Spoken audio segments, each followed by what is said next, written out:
Children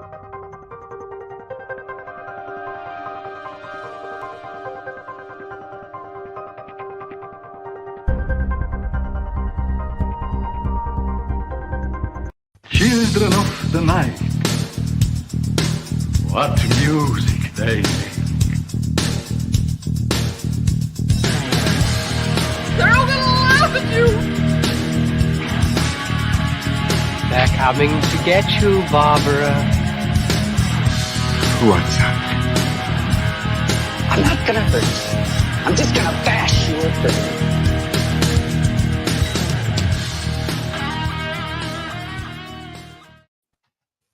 What's up to the final episode of the shit show that is 2020 of the Final Guys? It's double finals.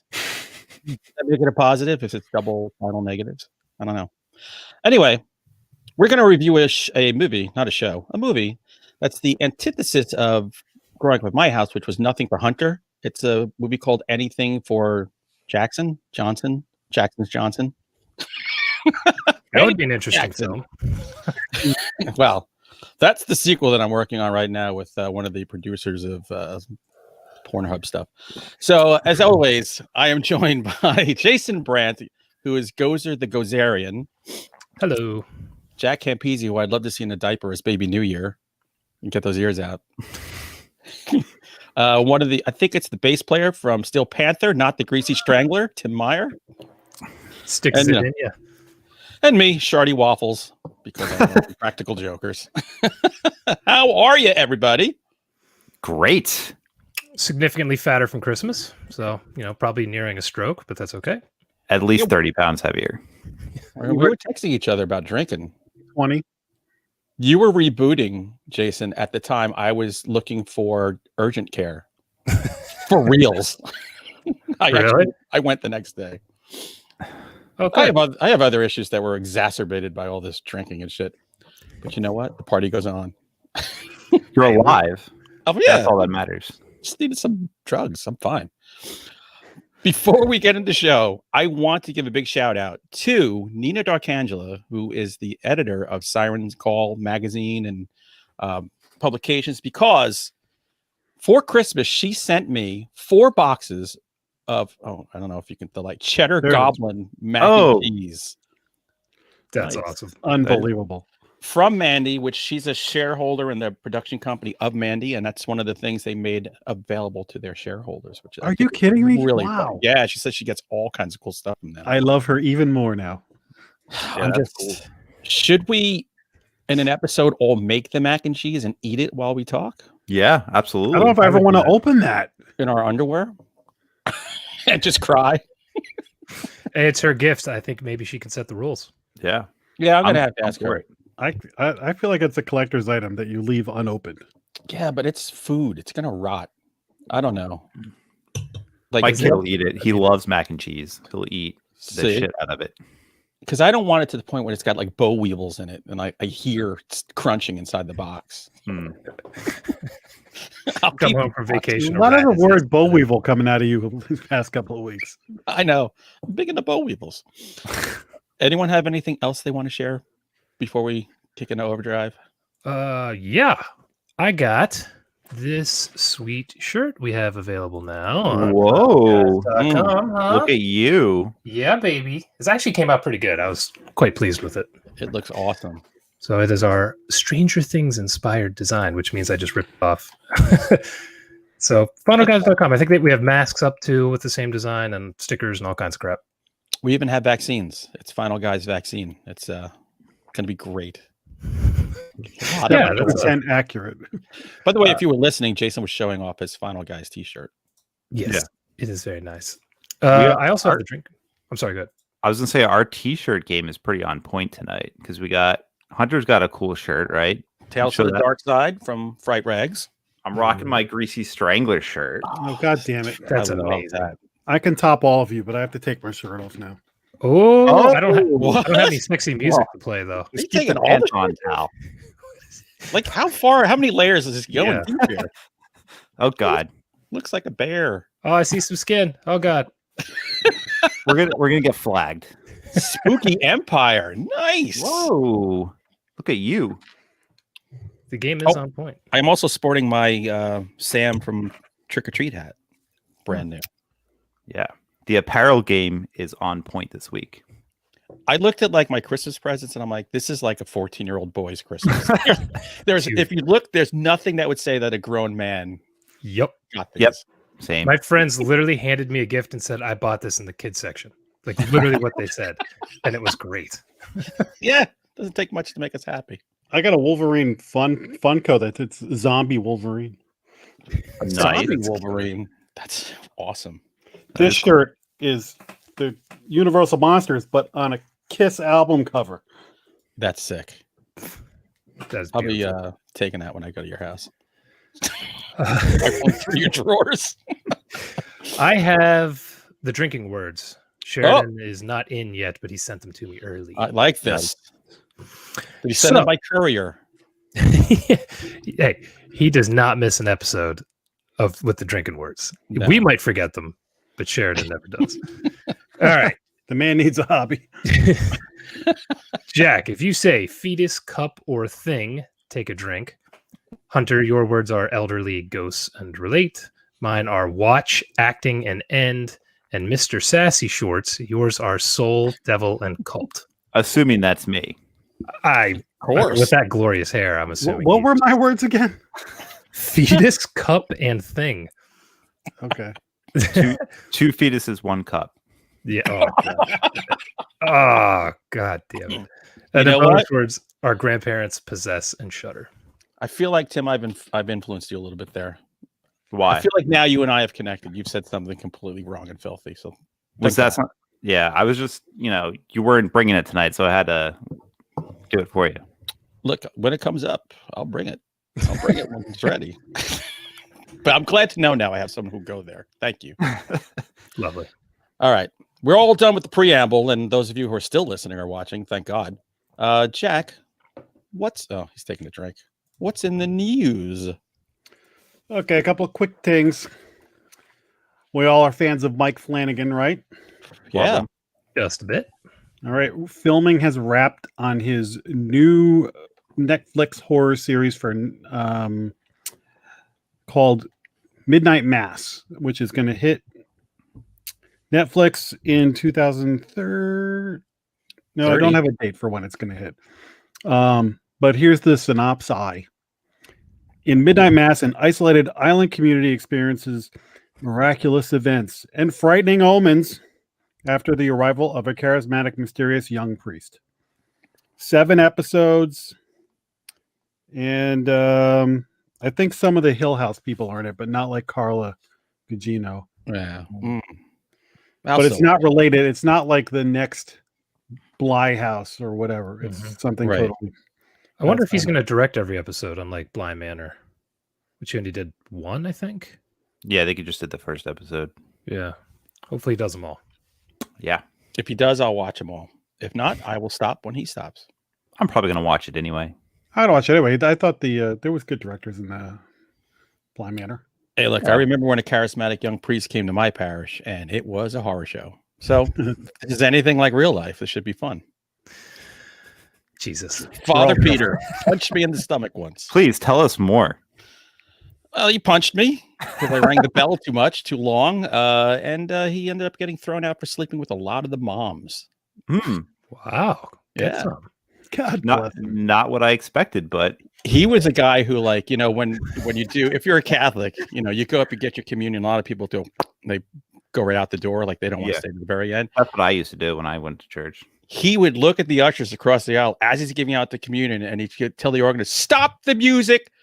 Stop right there!" Telling grown adults, "Lock the door. Mass is not over till I tell you it's over." Like everyone hated this guy. Damn. Yeah, I would like to know what Tim was thinking was happening. I mean, the obvious things, I'm sure. Like, there's a reason my kids were raised Lutheran. Do you read the news? No, not really. I'd like a blow by blow of what you think may have happened in there. Probably not the right choice of words. Well, blow is very good. Good choice. Oh, God, help us. Next. All right. I happen to have started watching The Queen's Gambit on Netflix with Anya Taylor-Joy, our Yeah. our old friend from The Witch and many other things. And some news about her came across my desk. Did you know that she is in a prequel to the Mad Max Fury Road movie? That's going to be the Charlize Theron character, Furiosa. It's going to be a prequel, which I know Jason loves, with her as Furiosa. Do you think she'll live at the end? I don't know. Yeah, there goes any suspense. God damn it, I hate prequels. Stop it. That's all right. Mad Max, it's all about the violence. Chris Hemsworth will also be in this movie. I watched the Mad Max movie. I thought it was fine. I feel no need to go back and watch it again. I don't know if I needed a prequel, but dude, if it's anything like that Fury Road, I'll watch it. Fury Road was great, but I also didn't know who was going to live and who was going to die. Yeah. Now I got a pretty good idea. So well, you knew Mad Max was going to live, and Charlize Theron never dies, so yeah, that's fine. Yeah, it's going to come out, and this is the one that's coming out June 23rd, 2023. Let's see if they hit that date. 23? 23. Jesus. Okay. So just think about that. They're going to be like 3 years older than what they are right now when that movie comes out. I mean, it's film though. You can make them look like they're 3 years younger. It's like they're shooting freaking Avatar at the the length it's going to take for that thing to come out. And I'll be in a nursing home. They're making like 4 Avatars or something like that.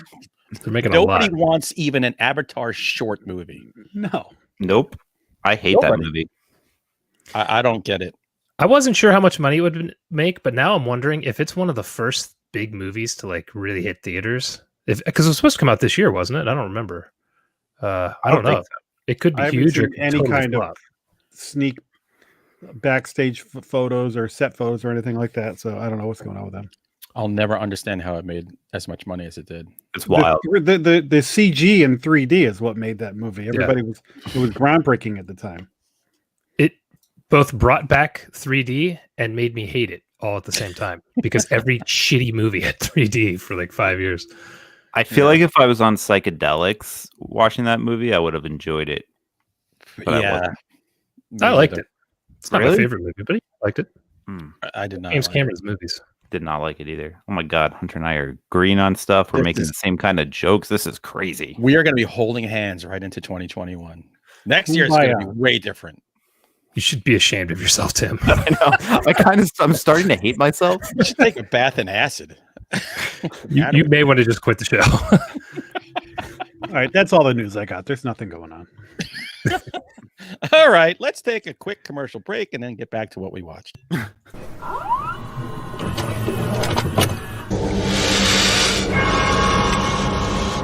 have such sights to show you. I always watch a ton of horror movies between Christmas and New Year's Eve so I can like catch all the big things that I might have missed. So I have 19 movies to talk about tonight, so maybe I'll go first. I'm kidding. Buckle up. Whittle it down to 2 in a book. So, but I'm sure that Gozer has watched a lot. I managed to get some stuff in, but I have to travel for the holidays because my family and my wife's family are from another state, so I never get as much in around Christmas as I'd like. Plus, I was trying to get the in-laws to put on Hellraiser 6, and they wanted to watch Scrooged instead. I don't know why. Great movie. When your family gets together outside the shanty, does it look like Grapes of Wrath, like all those jalopies that came piled high with furniture and people? That was what we were shooting for every year. But I picture like a grumpier old man where they're all ice fishing together. That would be cool. We did have a lot of snow this year. It was kind of cool. Let's go to the island of Gee, I want to lay ya. He's taking the skin boat to Tuna Town. So I only watched one Hellraiser movie this week. I'm sure everyone is really upset to hear that I'm going to be a little slow for the next 2 weeks. But I had to get some stuff in that I wanted to watch. And I started with a movie called Hunter x Hunter, which I had never heard of. We're double teaming on this one then. I hear it all the time. I bet you do. I'm pissed off that you got to go first on this. Well, I'm always glad I can steal your thunder. Discord. I did this to you last week, so I'm jumping in on this. Go ahead. I had never heard of this until the day I watched it. It popped up somewhere, and I thought, oh, okay, I'm looking for something. So let's check out Hunter x Hunter. And this is going to be very difficult for me to talk about without spoiling anything. I went in extremely cold. I didn't even read the description. I knew nothing. It looked like a thriller. I'm not even going to bring photos up. I'm just going to make this go away. This movie is amazing. It is on my top 10 list for sure. It might go higher. This freaking blew me away. I loved this. I'm starting to sneak so many movies in at the end of the year. I'm going to have no problem making a top 10 list next week. No problem at all. No, I didn't. I'm having trouble now whittling it down. Yeah. This one, you guys have to try to sneak it in this year. I bet it'll make your list. The only thing I didn't like about this movie was the title. Yeah. Well, just because it reminded you of this knucklehead? Yes. Yep. Yeah. Hunter. Oh, nice. Too much. the audible? Pits. I'll try to just say a little bit. It takes place, I don't even know where it is, somewhere in the woods in the north, Alaska or something. I don't remember where it was, but just a handful of actors, very, very small, tight story. It's just good performances, good writing, and some scenes that will really stick with you for quite a while. So, like I said, I hadn't heard of it. It was, I can't believe people aren't talking about this more, to be honest. Based on that, I will watch. I had with the movie I was going to watch after this, but where'd you watch this, by the way? Prime? Yeah, I think it was on Prime. It's like $6 or something. Yeah. I had heard about this movie because I saw it on a couple of lists, and I was like, what the hell is this? So I watched the trailer. Don't even watch the trailer. Yeah. The premise is they live up somewhere in the north. It's a father, wife, and like 13-year-old daughter. And they're concerned about like this rogue wolf who seems to be stalking them. And then it builds from there, and a lot of stuff happens. This is the best ending to a movie this year, hands down. And don't even say anymore. Yeah. Just slow burn. Just the third act is amazing. Yeah, I loved the whole movie. I was in from the beginning, and just check it out. I don't want to say anymore. It feels like I'm not even saying the other movies that I had to tiptoe around. Yeah, don't. No, but it's definitely on my top list. I would be surprised if it's not on all of ours. I'll have to watch it this week. I might watch it tomorrow. It's a good one. So I got something else I can throw in on top of that instead of that. Well, now we're going to go to Not the Greasy Strangler. Oh, that's me. All right. So I went back and revisited a little film from 1983 called Cujo, which I'm sure you've all heard of. Yeah. So it's just a little known movie. Written by some idiot no one's ever heard of. Yeah. Yeah. That guy. So surprisingly, I've never read the book. There's like a handful of Stephen King books I just haven't read, and this is one of them. But I've seen the movie quite a few times, and I was just bored at work, so I decided to pop it on. It's on Prime, I think, and just decided to watch it. And I love this movie every time I watch it. I think it's just a great fast-paced thriller. And it's a movie that it's only an hour and a half long, but it feels like it's like 60 minutes. It goes by so quickly. The performances are great. I mean, can a dog win like an Academy Award? Because that dog, and I was doing some research on the film afterwards, and apparently it was played by a couple of different dogs, and some Saint Bernards that weren't even Saint Bernards, but there were dogs in Saint Bernard costumes, which is kind of crazy. I don't know how they pulled that off. And also played by a man in a Saint Bernard costume. Yes. So isn't that weird?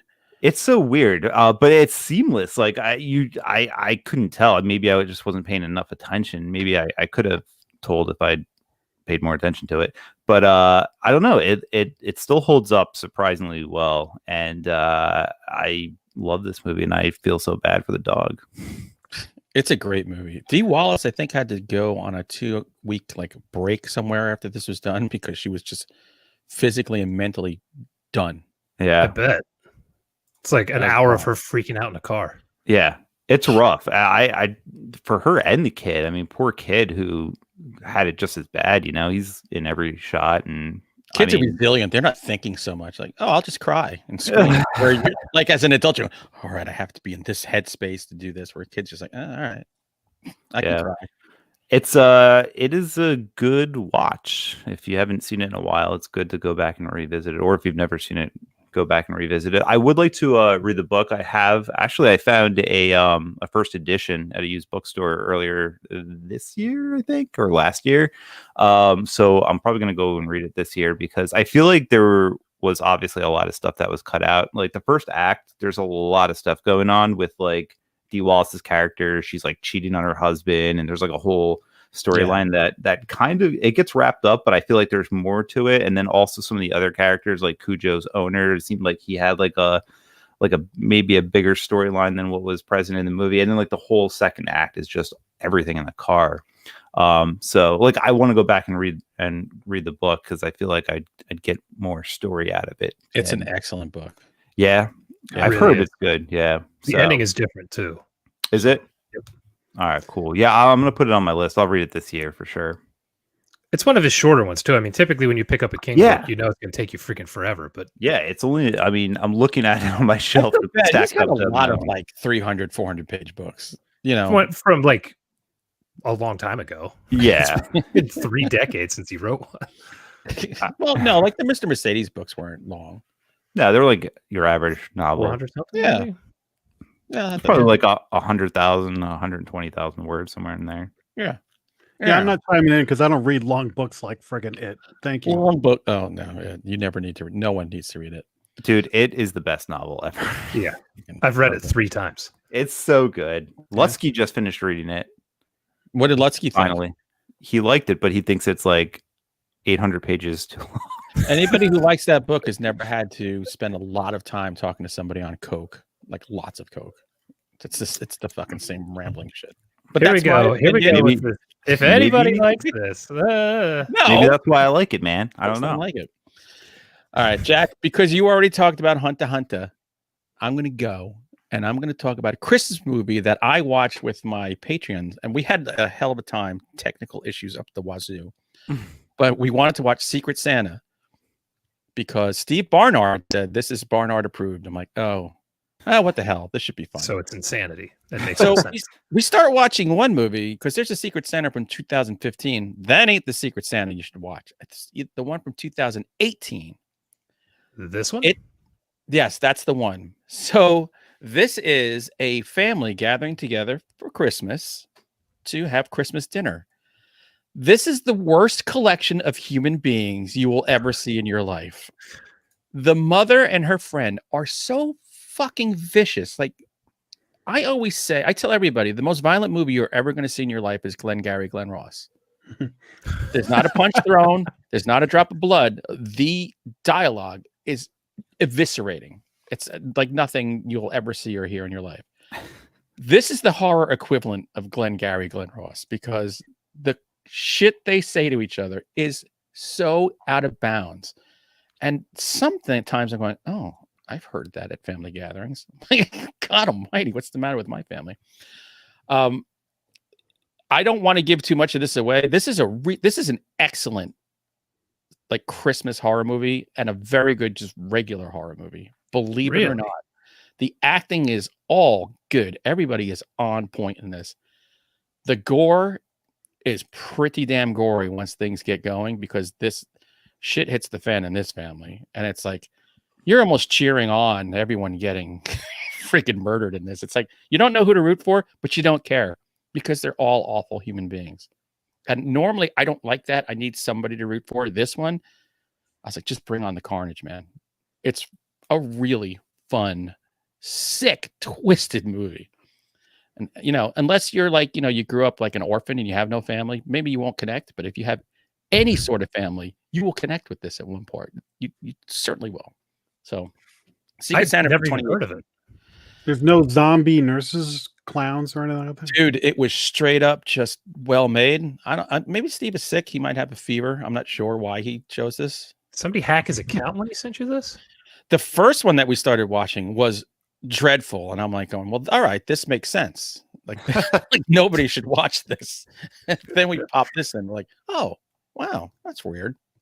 But good job, Steve. Thank you. Even a broken clock is right twice a day. Exactly. This would be in my rotation every year now. That just reminds me of 2 weeks ago when you and I had Santa Jaws on, and it was like, no, okay. Yeah. 20 minutes in, no, can't do this. That was so bad.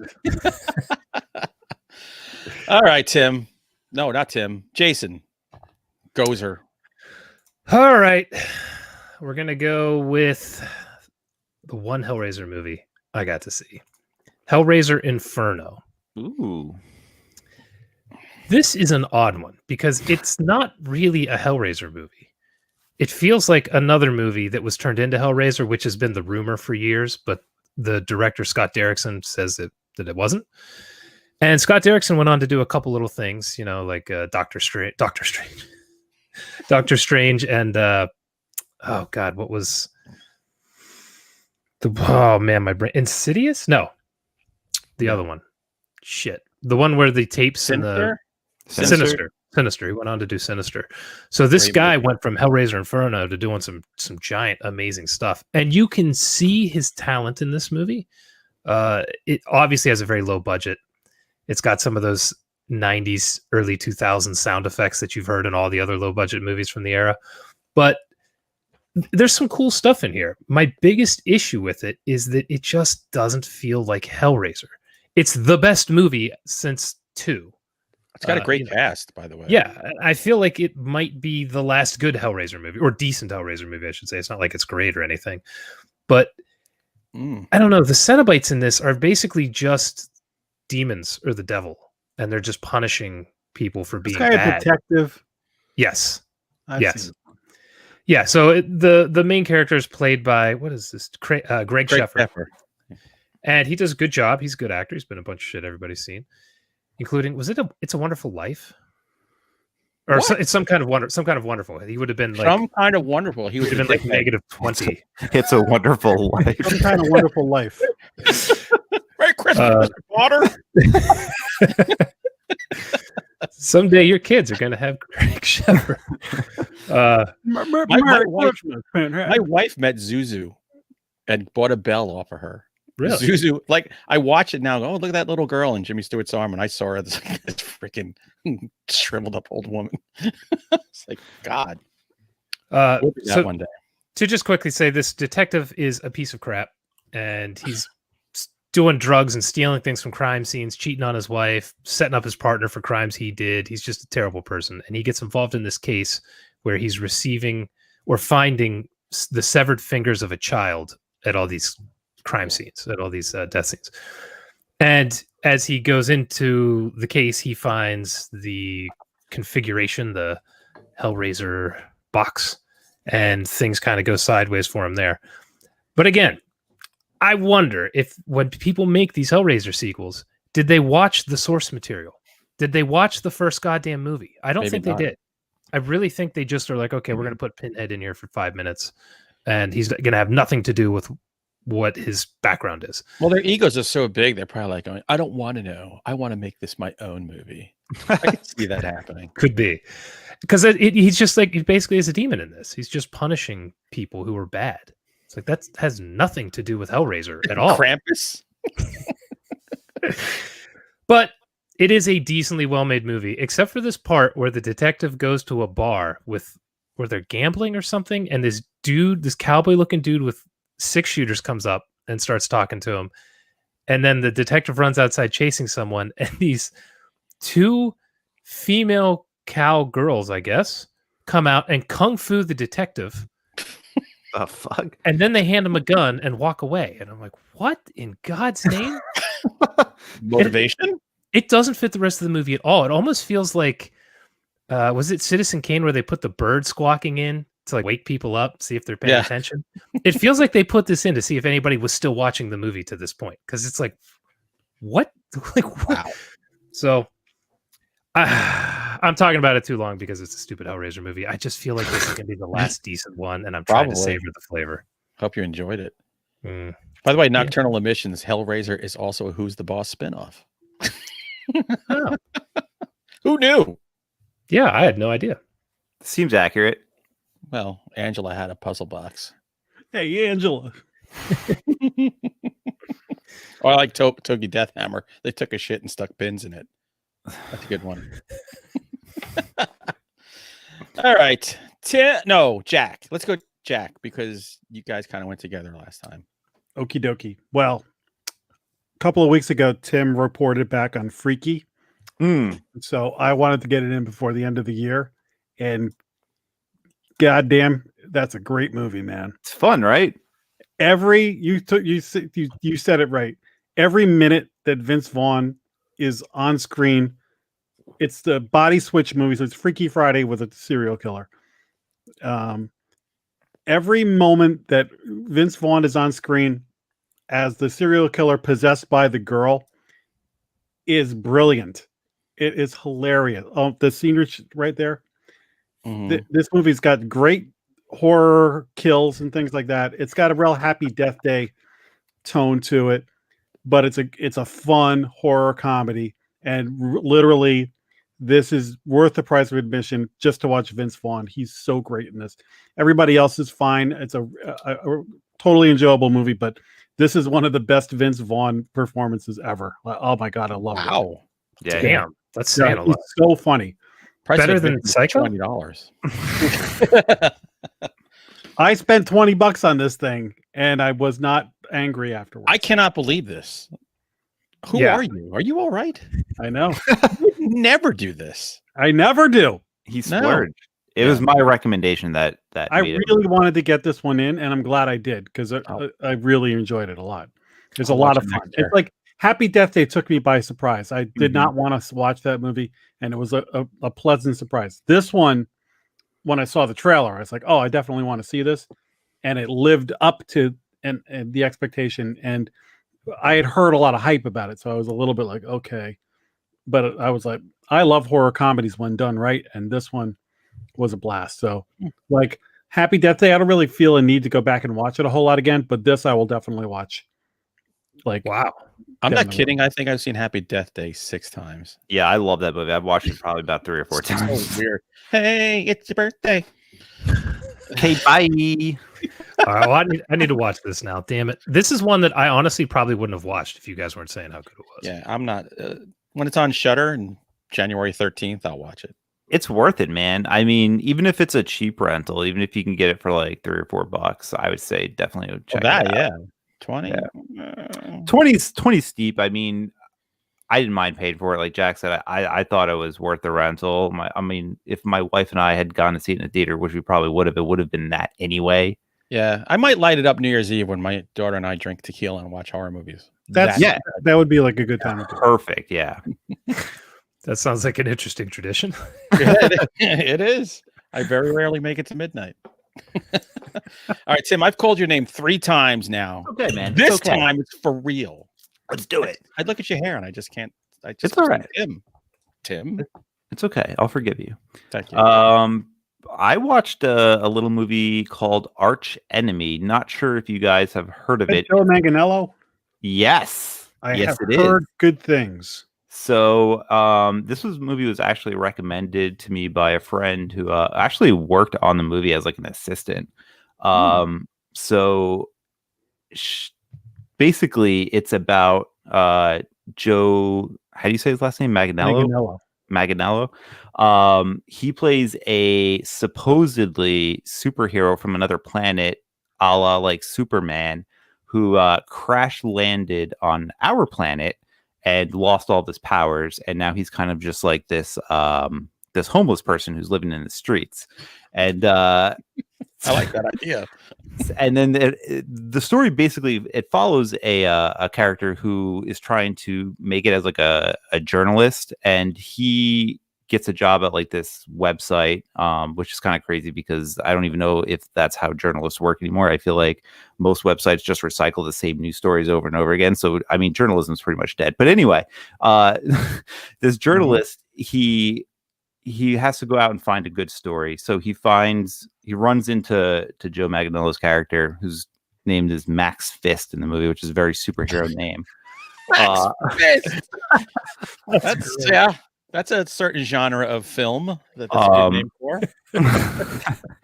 But he runs into him and he tells him the story of how he like fought this massive battle against his arch enemy on this other planet, and he has all these cool superhero powers, and he was like a superhero for the people, and he like led this big uprising, and now he's just a bum. And so like the guy kind of follows him around, and then his sister, the main character's sister, is the journalist, is also a drug dealer trying to like raise enough money so that they can get out of like the hood essentially. And the villain, who is like the main drug dealer, is actually played by Glenn Howerton, who you probably know as Dennis. Oh, yeah. It's always Hell yeah. And he does a fantastic job. He is so good in it. I need my tools. I need my tools. Let me be bound. Since he's the villain, he has like these little bits of like insane Dennis from It's Always Sunny, where he kind of goes over the top, and it's like implication. Fantastic. Let me tell you, my daughter is an abnormal. She was taking abnormal psych, and you had to pick somebody from film or TV to diagnose them, and she picked Dennis. Oh boy, because he had so many antisocial and psychotic tendencies. Yeah, he did like a 20-page paper on Dennis Reynolds. I love that. I want to read that paper because Dennis Reynolds is like one of the most interesting characters on all of television. Oh, God. But yeah, so this movie, it's I don't want to say too much about it because it's really unique.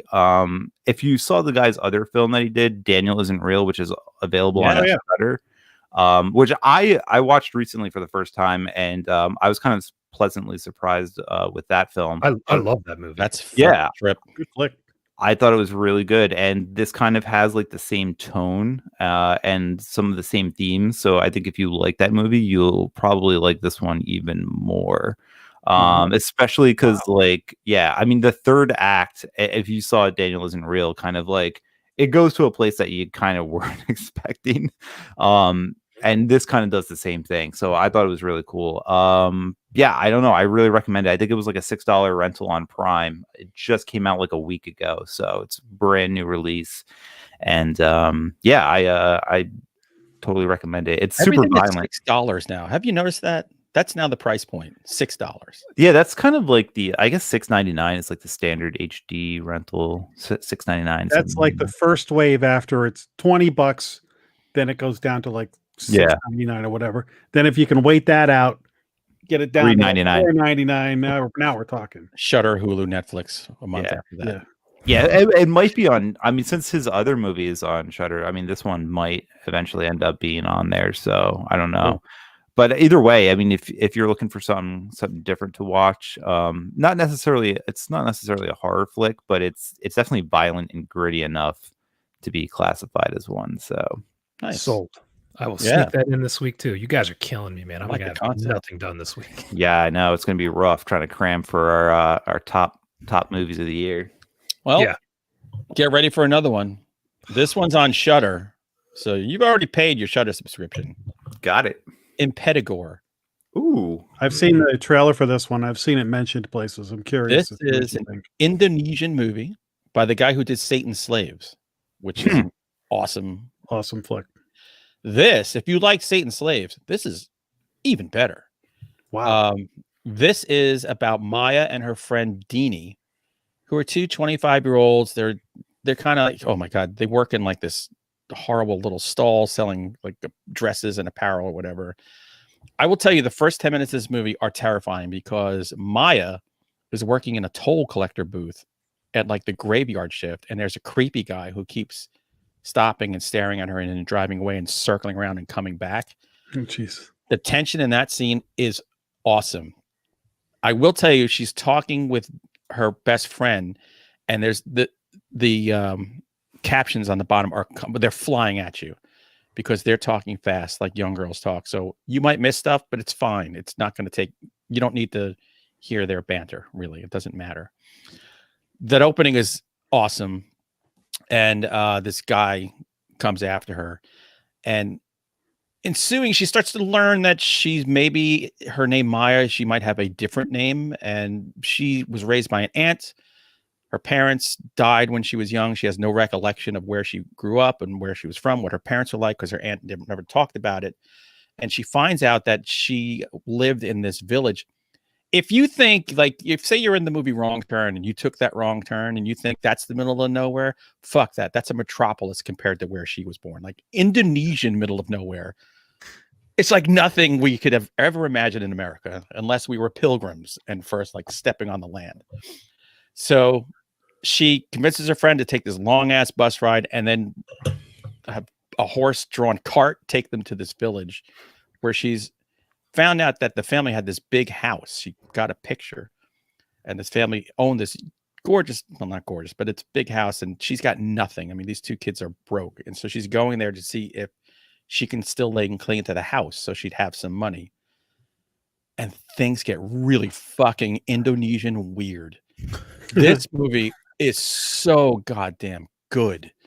I mean, this is solid. This is top 3 movies I've seen all year. And I don't know why I wasn't pulling the trigger on this all along.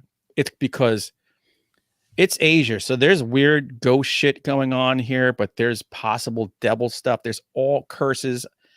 It's crazy stuff. And it's an isolation movie. I love isolation movies. Like these poor girls have no way to get back home. None. And they're on their own. And it seems like this whole town is suspicious of them. So I can't tell you enough to check out Impetigore. It's gonna make your list. So this movie technically came out in 2019. Does it qualify? Yes, because it wasn't widely available until this year. Okay. So it's all right. Yeah. We sometimes have to fudge the rules a little bit because Fair enough. Yeah. I don't 2019 you probably had to be in Jakarta to see it. So this one's up. This one's going to be on my my homework for this week. So I'm glad you're giving it a thumbs up. God damn, I have so many movies to watch till next Tuesday. I gave it 4 thumbs up. Can't wait. I'll watch them all tomorrow. Yeah, exactly. We're not going to be working much. Jason? Well, I have something a little different this week. I have been playing a game my buddy bought me on Steam called Phasmophobia. What? I've heard of this. Freaking love this game. Dude, I've seen people play this on the Twitch. Yeah, it's so you're Ghost Hunter, and it's better when you play with friends. You can play with up to 4 people as a team, and you have to go into a house and try to find the ghost and then figure out what kind of spirit it is by collecting evidence. But the problem is the longer you're in the house and the more you do, the more pissed off the ghost gets, and it will eventually show itself and kill you. And it is scary as shit. I've only been playing it a couple days, but I have saved so many clips of my friends and I shitting in our pants because we're in a room and the door gets closed and the ghost appears and we're dying. So if you like scary games, this is going to be your jam. It is slow paced. You move so incredibly slowly. Your characters apparently have 2 broken legs because you cannot even walk at this pace. But I don't know. To me, video games are now where I get most of my scares. Movies don't really scare me that much anymore. I'm just too jaded. But video games are really scary. One could still get to me a lot. And this one, I even dug out my VR headset and played this last night. Jesus the Christ, is this game scary in VR? It is. Yeah, well, because you're in it. Yeah, Really? it's really good. And I think it's a couple bucks right now on the Steam sale. So if you have a computer that can handle it, check it out. It's freaking awesome. Oh, I miss games. Yeah. I wish I had a computer that would handle it, but I don't. I bought a dartboard for Christmas. Unless it becomes available on the PlayStation, then I'll get it. I'm trying to figure out something called Angry Birds still. That's the scariest game ever. You know, it's been a while since you gave a game recommendation. So It has. I don't get to play scary games all that much, so it was cool to get to play that. And I'll probably be playing it as soon as we're done here tonight because I'm hip deep, you know.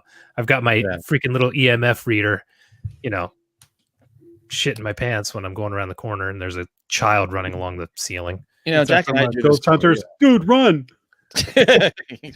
Chicken. We finally got evidence. Now run as fast as you can in the other direction. All right, Jack. I know you didn't play a game. I did You not and I don't play I don't play games. Another movie that I've seen on some lists and some buzz about 12-hour shift. Oh, Casey on Bloody Good Horror like this movie. Yeah, so I checked this one out, and it's about a nurse who works at a ER, and she's like a drug addict, and she is part of a organ like smuggling ring where they get organs like livers and stuff out of cadavers, and then get them off onto the black market. So it's one night. She's about to start a 12-hour shift. There's David Arquette. He's in it. Oh boy.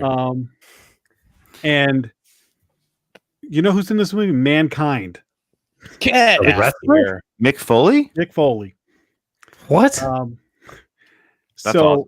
her cousin, I think it is this ditzy blonde, and she's supposed to go get the organs from the hospital and bring them back to Mick Foley, who's going to get them onto the black market.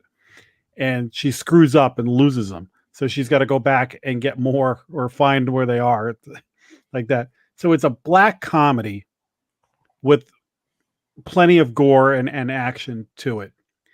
And there are some people out there that this is making their top list. I didn't like it that much to make it a top list, but I enjoyed watching it. I thought it was a fun watch. So I paid like $6 for this. So me personally, I would say wait till it comes down a little bit or wait till it comes out. But it's definitely worth watching. But this might be one to watch the trailer because I think you'll get the level of what the kind of humor and what kind of movie it is. And I think you'll know like, oh, this is definitely something I want to watch, or this is something I can wait for. But it's a pretty clever movie, and just having the people who are in it make it interesting. But it like the girl in Bloody Good Horror put it on her top list. It won't make my top list, but I thought it was a good watch. I like the tagline, get your shift together. Yeah, it gets really zany at the end.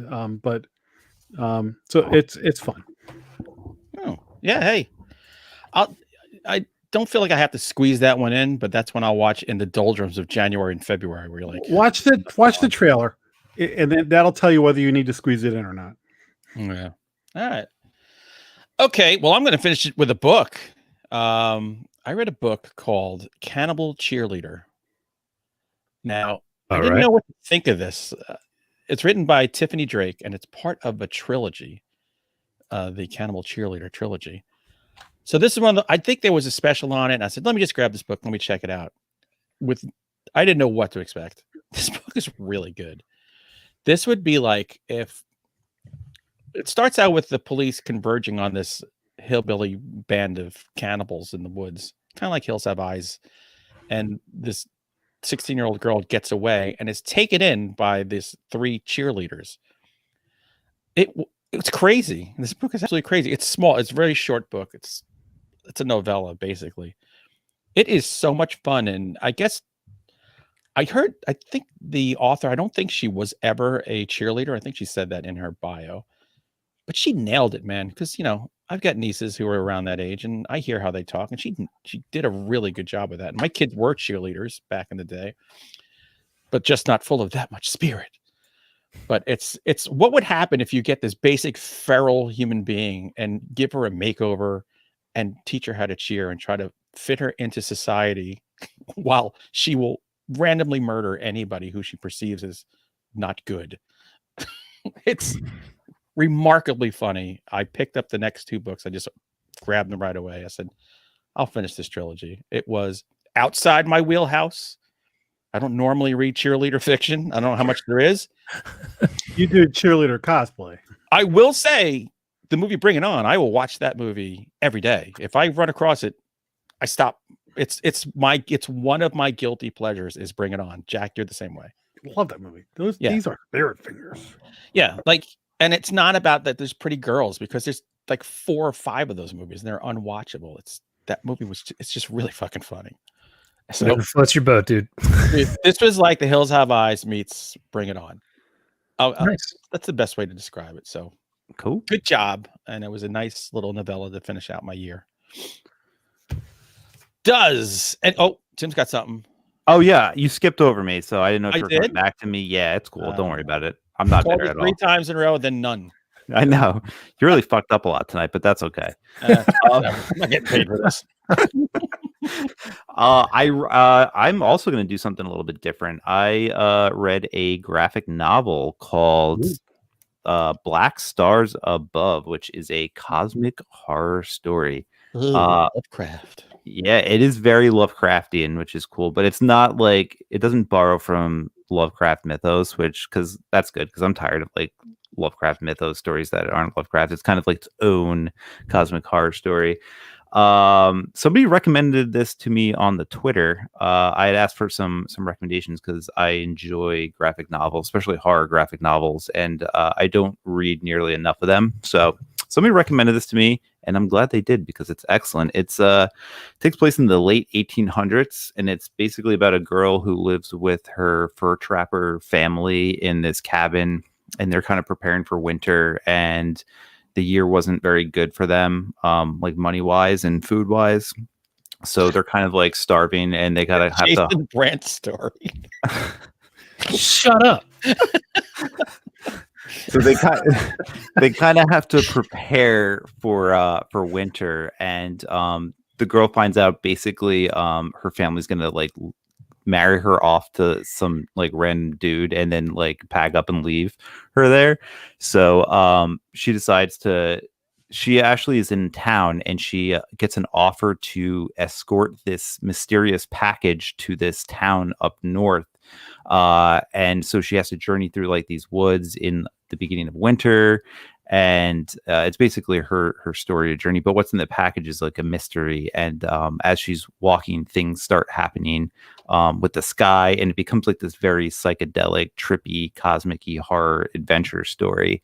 And of course, it has like all of the cosmic horror cliches, but it's done in like a really cool, different way, in a way that I've never seen before, and it's really, really good. Like visually, like the illustrations are really good. So I don't know. I really enjoyed myself, and whoever did the color work on this is amazing. Like there's like these like very like toned down kind of like neutral colors, and then it gets like super like vibrant at times. Because things will happen when you're going cosmic. Yeah, I don't know. It was such a cool, unique little story. I don't know. I really enjoyed it. It's worth checking out. I think it was only like $10 on Amazon. I don't know if there's a sequel to it. It said volume 1 on it when I bought it, but there is no volume 2, and it had kind of like an end. Mm-hmm. So I don't know if there's going to be another one. Maybe they'll continue the story in a different way with like a whole different cast of characters, but it's good. I highly recommend it if you're into cosmic horror or graphic novels. Is the moral of the story stick to beaver pelts? Yes, actually. They actually have a whole page on beaver pelts, to be honest with you. They were saying that like that they went hard on the beaver pelts in previous years, which is why there's no more beaver pelts. You can't pound beavers too much, man. They don't come back. No, word gets out. So that was literally a whole page of conversation when they were talking about health. No beaver. But yeah, very good. And it was done. It takes place in Canada, and both, of course, the writer and the artist are from Canada. So that was kind of a cool, different thing. So I don't know. Check it out. It's awesome. I'm gonna go to my comic book store and check it out myself. It does sound pretty cool. All right, are we done? I got a book I'm going to recommend quick. Oh, there we go. Shit. Yeah, I haven't. It's a first in the series, but I haven't finished it. Can you see that? God damn it. Dark Man. There you go, right there. This is by Desmond Doan, and this one also has Hunter Shea written all over it because it is also about a ghost hunter. I did not plan that, but no way. Yeah. So this guy, I thought of you because this jumps into the ghost hunting where they're not trying to prove ghosts are real. The main character had a show. It was canceled because a ghost hunt went wrong with a kid, and the kid got hurt by a demon. And so it's just right away. Ghosts are real. They can interact with people. They can interact with things. And this guy goes around and tries to help police officers kind of identify where, like maybe who killed the spirit that was in the house. It can't be used as evidence, but he can maybe point them in the right direction. And he's doing this as a kind of apology tour to kind of cleanse himself from getting the child hurt. And he runs into this really rough case, and he has to call in his friend who helped produce his show. They had a big falling out because of the incident, and they have to basically investigate this house where crazy stuff has been happening to this dude. And they're just jumping right into the Ghosts of Rio and I'm a Ghost Hunter thing. It's not necessarily something I would typically read. I like stuff where the ghosts aren't supposed to be real. You know, like what's that movie where they were making fun of all the ghost hunters at the asylum? Oh, I know what you're talking about. Grave Encounters.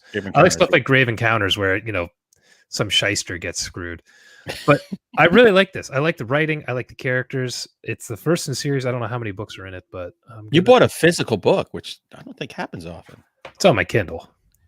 Oh, it looks so good. I have technology in this house. Okay, I've got a fire sucker. Trees, Jesus. I like to kill trees. That's how you make new trees. The Dark Man. It's a good book. You might like it. You should check it out. I'm just going to read that and just have that song in my head the entire time. All right, let's get on to our main feature, a little film you can find on Shudder called Anything for Jackson. You like scary movies? Uh-huh. What's your favorite scary movie? I don't know. You have to have a favorite. What comes to mind? Jack, I need you to Shatner this movie stat. Jackson is dead. The poor boy. But his grandparents will bring him back via a reverse exorcism. Available on Priceline. At your own price. So this elderly couple kidnap a pregnant woman and hole her up in their house while they work on a satanic ritual that will put the soul of their dead grandson into the body of the drinking word fetus in her womb. Her womb. Was womb a drinking word, by the way? I don't know. It should have. I don't remember. I think it would have been a good one. So that happens, and then things kind of go sideways on them in a spooky way. All right, very good, Shatner. Who am I gonna go with, Mr. I watched this movie like 3 weeks ago, so that was good. Good recall for 3 weeks. Tim, I'm gonna hit you up first. Sure. So I also watched this movie like 3 weeks ago when it first came out, and I enjoyed it, but I felt like I was missing something. So I went back a couple days ago and watched it again, and I enjoyed it even more the second time around. This was a really cool, inventive movie that takes a genre that's been like beaten to death and does something really unique with it. And yeah, I kind of don't want to say too much about it right now because I feel like this whole movie is spoilers, because I knew nothing going into this movie, and I think that's what made me enjoy it more. I felt like if I knew too much about it, I probably wouldn't have had the same effect on me. Like even Jack's synopsis, like I didn't even know that going into it like the first time. So I didn't see you stepping up to give a spoiler-free synopsis. Whoa, I'm just saying. I'm just saying. Whoa, hey, criticizing me. Hey, not a criticize. Grandma and Grandpa no criticism at all. I thought you did a great job. It's not a criticize. This is the last episode of the year. Let's not fall apart now. I'm not criticizing you. I'm cool. Jeez. All right. Things got heated there. Is no one drinking? Is that why? I'm drinking a lot. That's why. I'm But no, you did a great job. I'm just saying, like, I didn't know anything going into it, and I feel like that made the movie even more surprising and fun. But that said, I did enjoy it more the second time I saw it because this movie has so many little things going on in it that you might not necessarily pick up on the first time you watch it. So I'm kind of excited to deep dive that. All right, Jason. I said, was it last week or the week before when I first watched it, maybe 2 weeks ago, that this, I'm going to have to look back over all the movies I watched. This could be top 3 for me. I loved this. And because I watched it a couple weeks ago, I wanted to go back again. So I watched it earlier today. And I liked it even more too. I was just really impressed with the... It feels like a simple movie because almost the entire thing takes place in the house. Mm-hmm. Very few characters, very few special effects. Like I shouldn't say special effects. Very few CG moments, which every freaking big budget horror movie we watch now is full of that crap. Mm-hmm. So it felt almost like old school filmmaking, and I loved it. I mean, I love all this demonic. I don't like demonic possession movies anymore because it's been beaten into the ground. But I like movies where people are doing rituals and things like that. This reminds me of a Dark Song in that way, where maybe people are playing with things they don't understand. And I don't think we get a whole lot of those sometimes, or at least not well-made ones. So I loved this. The second time watching it, I liked it even more. And I don't know. I just thought it was great. Jack, Baby New Year. I said it before and I'll say it again.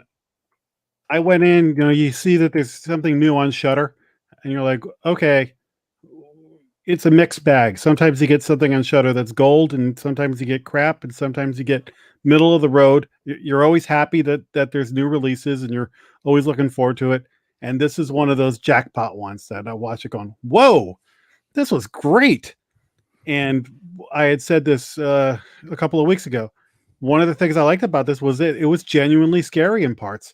There's some ghostly things that happen in this house that using, grounded special effects pulled off some genuine scares.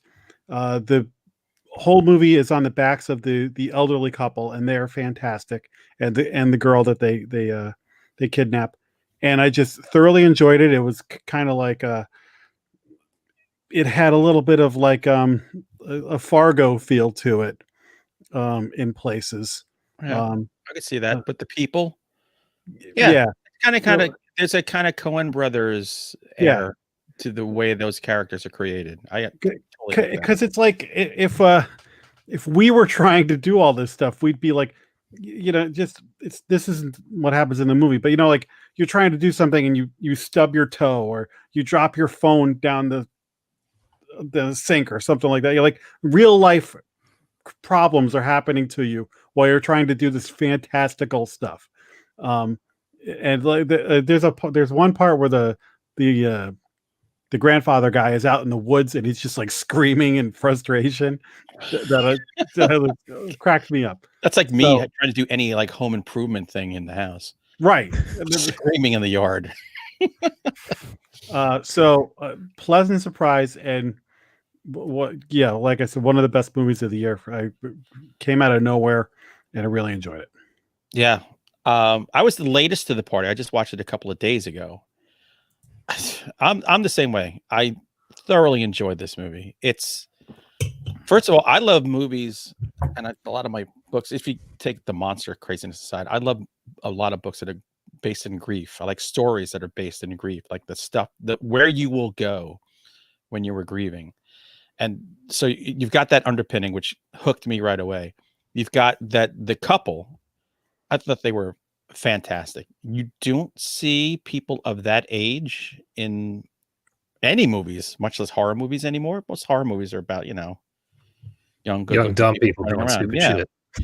So, when you had and I've seen them before, Julian Richings and Sheila McCarthy. Sheila I've seen in a lot of things. Die Hard 2. There we go. Oh, she's the reporter. Yeah, Reporter and Die Hard 2. I keep forgetting that. Things. I thought they were great. So they brought this, they upped the game with them just being in it alone. And Jack, you nailed it. That kind of like Fargo, like all the ancillary characters are like, man, everyone seems a little strange.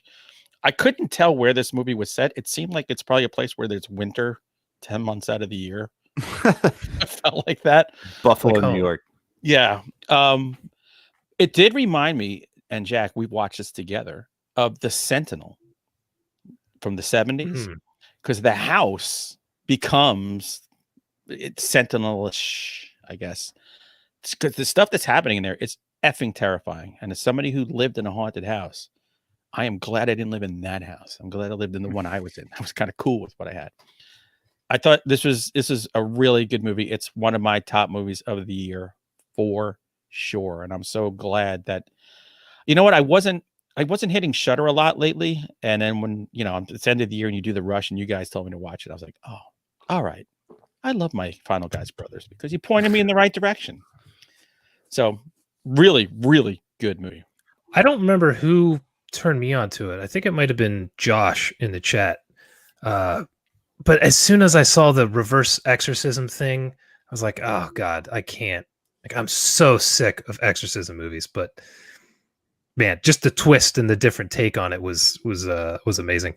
And apparently, looks like Keith Cooper, the writer, is in the chat. So yes, with the nice job, man. So now let's talk about how shitty the writing was. Yeah, there's 3 writers here. We can break this down now. I did actually want to mention something. I'm sorry, go ahead, Tim. I was gonna say I happen to think the writing was like the best part of the movie. Like there were so many little things in there that were so cool. Yes. Yeah, I wanted to mention that if you want to know how to get sympathy as a writer for characters that are doing bad things, this is a really good way to do it. You make them older, because we give a lot more slack to people who are older than, imagine if this was 2 30-year-old people kidnapping a pregnant woman. It would not have felt as good. And then just writing them in such a sympathetic way with the things they had gone through, even though they're doing this horrible thing, you don't wish death upon them like the whole movie. Like it works really well. They're just so out of their depth, and things just spiral out of control for them. And you feel so sorry for them, even though they're doing the most horrendous things possible. Yeah. Yeah, exactly. So I just watched that Hellraiser movie, right? It has the shitty detective as the main character. And I'm like, I can't stand this guy. Why is this guy the main character? This is ridiculous following him. Whereas this movie, it's still people doing bad things. I mean, some of the things they start doing later in the movie get really out there. It's a complete opposite of the Castle Freak movie where you hated everybody in the movie. Yes, exactly. It's amazing what writing can do for a movie, with making you sympathize with characters. How many times have we said this? Like, if you just get somebody who knows how to write a story, it's hard to F the rest up if they stick to what they wrote. But there was a lot of great things about the writing if we're going to totally play up we to never do this, but emissions. Please send your check, Keith, to but by the way, you have an open invitation to come on the show. So yes, if you want to come on the show and talk about this or anything else, come on because I have a lot of questions about the making of this. Yeah, the writing covered things. It covered plot things. So you weren't finding plot holes because they explained like why the house is the way it is. He's a doctor, so they cover their bases for how could they do this or that. And then it's not Rosemary's Baby where everybody in the apartment building are really devil worshippers. These are ordinary people who had a tragedy in their life, so they went and sought this out of desperation, and they're way out of their league, and they're only doing it because with that single goal in mind. It wasn't like they were, we're from a family of a lineage of devil worshippers. Dude, speaking of devil lineage of devil, that guy Ian from their little devil cult in the library. Holy cow. We're going to have to save most of him for spoilers. The devil worship group at the library is a perfect example of you would Google where to find these kind of people, and that's where they would be meeting. That's like a meetup. If you go to meetup.com. Yeah. Hunter and I went to a meetup, a ghost hunting meetup in Manhattan. That was not too far off of that. No, it wasn't. Did the woman running it say we have snacks made up for everyone that we want to wait to eat after the meeting? Luckily, it was at a little, what's that, a bar or a nightclub? That was the good part of it. Oh, you're talking about your little ghost bar hunting? thing? Yes, yeah. Oh, it was at a bar. Yeah. It was at a bar. Of course it was. Why else would you go? So we all like this, by the way. That's 4 thumbs up So if you're conjoined twins, you That both never like it. happens. Yeah, this is a rarity. I mean, I shouldn't say Uh, never. It has happened It a couple happens, times. yeah. I'm not railing against anything, so that's good, right? Yeah, that's always a positive. That's an accomplishment. Although last week when you mentioned Bad Santa and I went off, Yeah. I said, "Oh, I think Tim appreciates when I do this." So I Yeah, feel like I a love a Christmas gift to you. I love a good Hunter Shea rant. I mean, it wouldn't be a Final Guys episode without a rant of some sort. It really grinds my gears. It bothers me a little bit the lack of vulgarity so far, though. I don't know what's going on. I think we're all mellowed from Christmas or something. He hasn't been drinking as much, so that's. Dude, I had to go to urgent Oh, care to get myself fixed, and I'm back drinking and smoking days later. But come on, give me a break. Look, next week with the because next week we're going to do our top 13 movies of 2020. I'll guarantee I'll be totally fucked before I start. That's my promise to you. I do always drink during that one for some reason. So I do want to talk about more things in spoilers, but Jack's got the bell out. I feel like we're all recommending this movie. We might as well jump in. We are. all right, let's do it. And look, if you don't have Shudder, get Shudder. It's $5.99, and you could watch this and binge a whole bunch of good movies. Absolutely. And Joe Bob is on there. Come on now. Yeah, It's a gift that keeps on giving. there we go. Speaking of priests, that's what I got punched for, ringing that damn bell too much. So let's talk. One of the things that struck me about this movie was the ghosts in the house and how genuinely scary. There's been a couple of really good kind of like ghosty movies this year with His House and The Dark and the what the hell's the name of that movie? The Dark and the Wicked. And this all had really good like haunted house or ghost demony kind of moments. And this one, I mean, they did stuff. There was the trick or treat ghost that was scary as all hell. Then there was the woman shooting herself over and over. Oh, she's been doing that all day. That's the best That line. one would have freaked me out the most. That was great. Like it's relentless. And then at the journey the girl's got to do to get out of the house at the end, like all this stuff, and I'm just going, I'm a jaded horror movie fan, and I'm really getting a kick out of this. This is adrenaline pumping stuff. Really well done scares. Like, and this never happens, you know. So it was a real treat. Yeah, that house was a nightmare, an absolute nightmare. And you felt the couple's agony of we just need to get through this. Let's call Ian. He can help us. By the way, in real life, I want everyone, this is a public service announcement. I want you to watch this movie. Look at Ian. And if you see someone who looks like Ian in your life, who says he worships anything, stay the fuck away from him. Mm-hmm. He is no good. You should not hang out with Ian. He reminded me he's like the occult version of the Jimmy Fallon IT guy. Move over. Like, of course I read Latin. I thought he was like, the Shermanator, like grown up and gone wrong. The Shermanator. I am the Shermanator. And he's the one who scratches out the salt line. Oh, Yeah, yeah, instantly. because he's an idiot. Yeah. Because he's living in mom's basement, literally. So, can you really trust him to do anything right? Yeah, I know. that was He was. great. I was waiting to be Mom, meatloaf. Bathroom.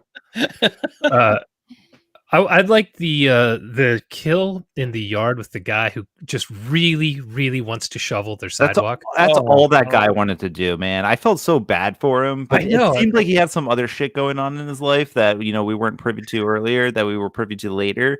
And I felt so bad for him because he just really wanted to be a genuine good guy and do something good.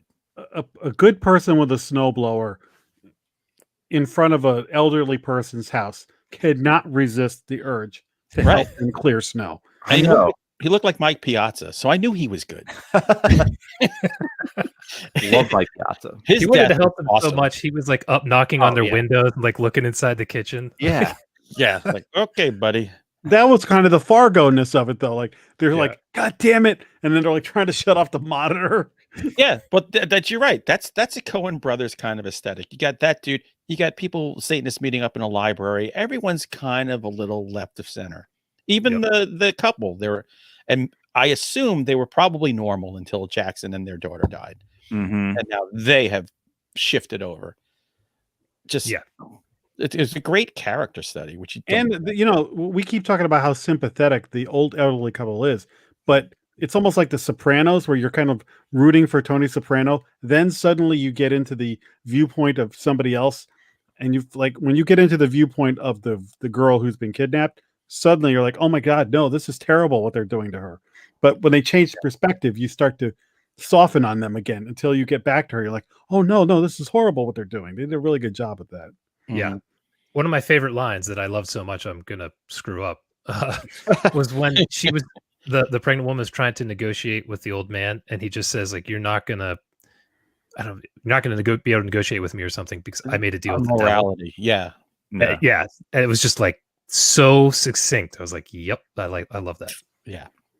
It's He was all in, poor dude. And he was talking about how it was everything he did was for his wife. Yep. Yeah. That was heartbreaking. Like there's heartbreak in here too. And their relationship led into one of the best scares in the movie when the woman turns around and is flossing her teeth. Yeah. Great stuff. Oh, if you don't like tooth stuff, this is going to be a rough one for you. Yeah. Lots of tooth stuff.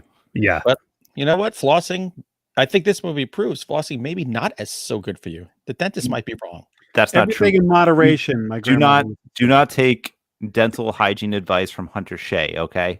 I think you shouldn't. Flossing is good for that you. was ridiculous. You're going to lose your teeth. They're going to come right out while you're walking across the bedroom. And I love the contortionist. The guy from Black Mirror, or not Black Mirror. Channel Zero. Channel Zero. Channel Zero guy, yeah. Dude, is that the same dude? Yeah, the same guy. What was that? Happy Jack? Pretzel Jack. Pretzel Jack. Pretzel Jack. That's exactly what I'm talking about with this. I don't want to call it simple filmmaking, but where they're using real stuff. They're not over creating these scares and using a bunch of jump scares and throwing in some CG and a bunch of loud knocking sounds. Just get a guy who's like double jointed and can do this weird shit, add some sound effects, and it looks great. Any one of us saw that in a room and we would evacuate our bowels immediately. I'd shit my pants, yeah. I would lose 20 pounds in about 3 seconds. Yeah. Yeah. As soon as stuff starts, I'm done. I'm not hanging in there for 3 days. Like when the squirrely dude who came to help them and at the end, he's standing there when he has the book. He's like, I'm going to leave now because I don't feel safe. I'll be back tomorrow. Yeah, that was, oh my God. There's just so much good stuff in this, which in a year that was kind of, you will never win a moral argument with a man who's made a deal with the devil. Fucking great. We should have the screenwriters in here more often to actually give us things that are said. Just to help. Yeah. Our recall is terrible. It's the alcohols. Yeah. Probably. Can we talk about the ending? Yes, please. Dude, that scene was amazing at the end, and I want to get your guys' take on it. So at the end, the pregnant girl is driving away, and she sees this thing kind of like walking across the road.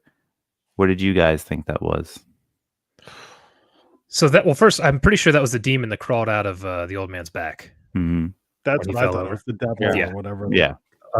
I took it as the demon that the squirrely dude who screwed up and was killed, which I want to go back to him. Damn, Ian. I think he wasn't trying to bring Jackson back at all. I don't think it worked because we actually see Jackson in the window when she drives away. Right. I think he was just bringing the devil or whatever out. And that when she was driving away, she saw him crossing the road, which, by the way, looked pregnant. The demon looked pregnant. Yeah. So I took it as all hell is going to break loose. The devil is out, but she and her baby have not been possessed and are okay, at least, till the world ends or whatever. That's what I got too, because she touches her stomach and she looks down at it. So I assume that she was okay and intact, but whatever came through is loose now. Yeah. And I guarantee that I'm right on this. I don't care what the screenwriter says. My interpretation is always correct. Let's go back to when we interpreted Mother. Shay's going to say right now how much of a freaking idiot I am. Yeah. It was funny because I watched this with my mother. Bizarre viewing companion for this movie. And when that happened, she goes, "What was that?" I just go, "I don't know." I'm not sure. I got to think about it. I mean, do you guys... Was that how you took it too? Eventually, that I took it as in my mind, she's not going to escape.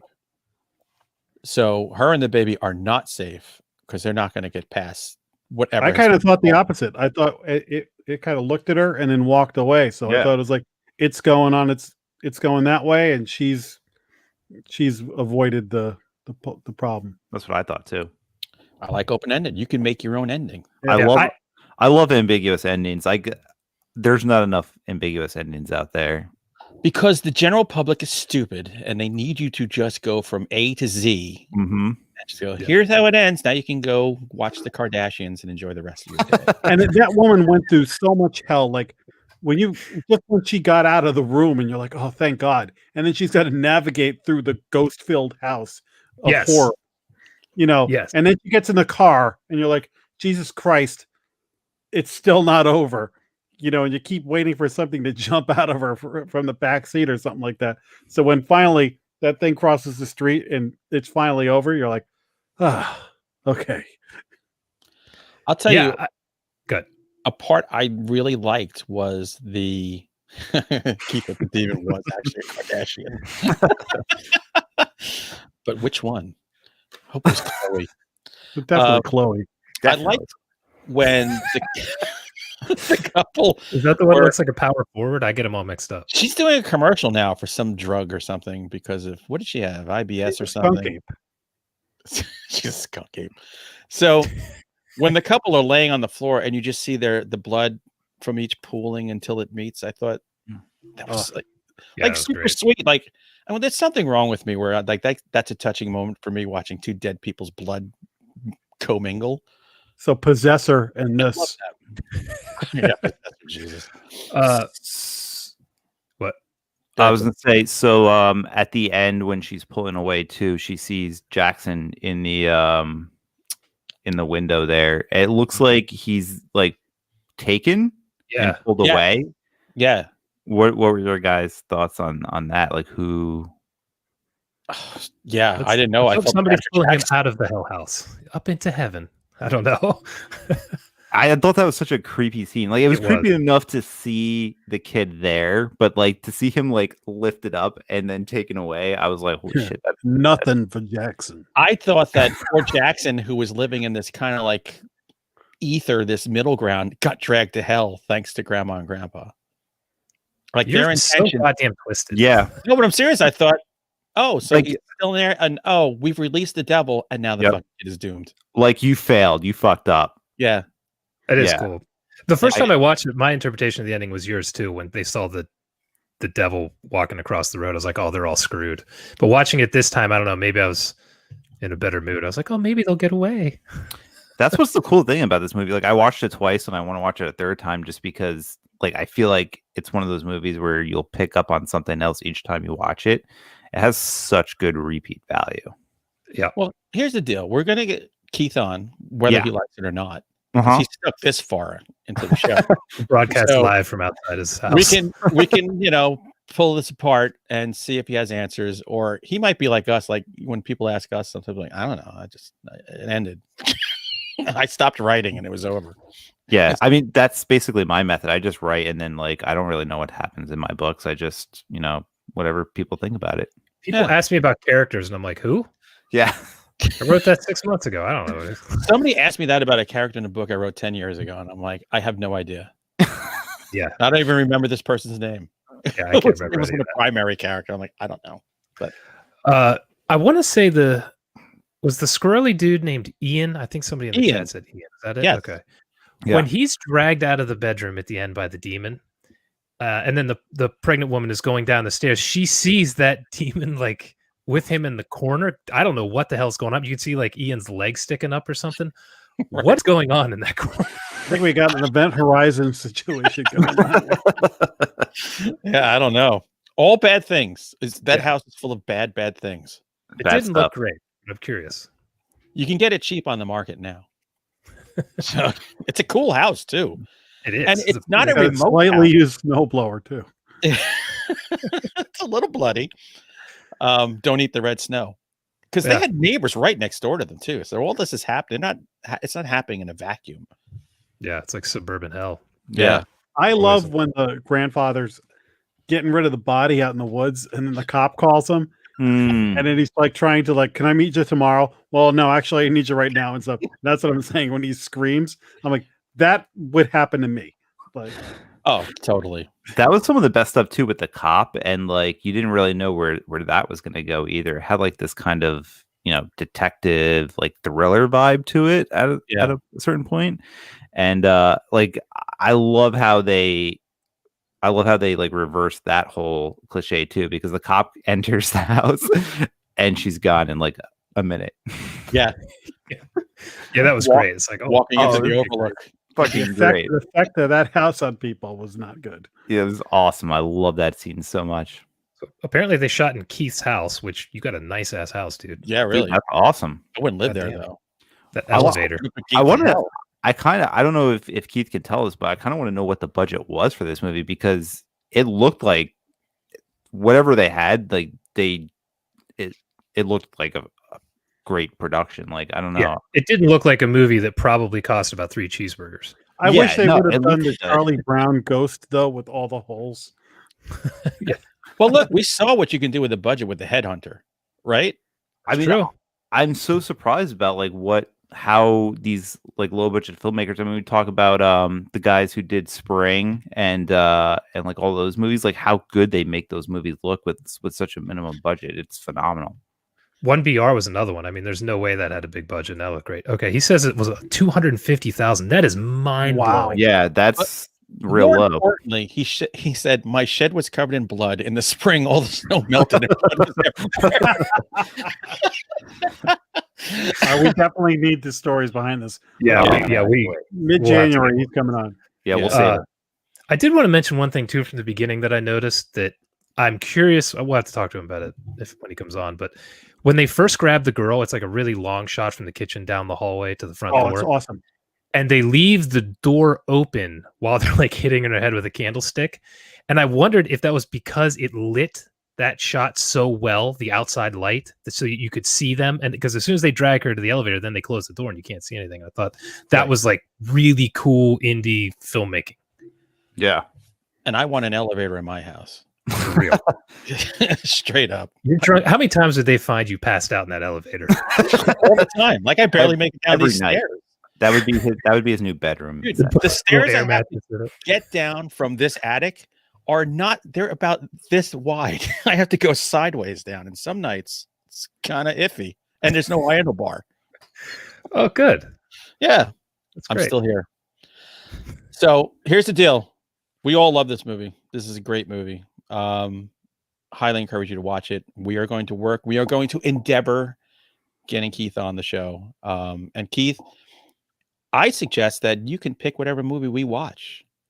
We can all just talk about this movie. I think we want to talk about this movie. You never know. You want to mix it up. You might want to talk about something else. Get him on here and talk about somebody else's movie. Whatever you want. Yeah, someone else's movie. If someone that you hate, we can shit on them all night long. It's fine. I do a great job at that. That goddamn director, I bet. So next week, we are going to talk about our top 13 movies of 2020, which for a while I didn't think I'd populate 13, but now I have too many. So now there's a dogfight going on. Yeah, it's weird. Dark and Wicked, I thought was going to be on there. I don't think it's going to make it. Because you brought it up before. So good. So that's next week, 8:00 Tuesday night, 8 p.m. Eastern time. We'll be on here. Tell your friends. And like I said, we're going to get Keith on here. It's going to be awesome. So thanks 2020 for screwing us all in the butt. But we had a good year on Final Guys. We did. We did almost triple our numbers, I think, by the end of the year. So we brought it to you. Thanks to everybody. Because we have nothing else to do. It's the most episodes I've ever done in a year because I have no excuse not to. It has kept us sane and also driven us insane at the same time. It's very pretty much. So we thank you all for sticking with us this year. Next year we'll be celebrating 4 years. Really? In May. Wow. And our 200th episode is going to be coming up sometime in I think the spring. Those are always the drunk episodes, so we might want to get our livers rested up. We got to figure out what to do on that. So thank you all. Good night, and we'll see you next week. Bye. Bye. Happy New Year. Okay, bye. I can't find the outro bumper. There it is. Fucking A. Come on, man. I hate Really? you guys. I hate.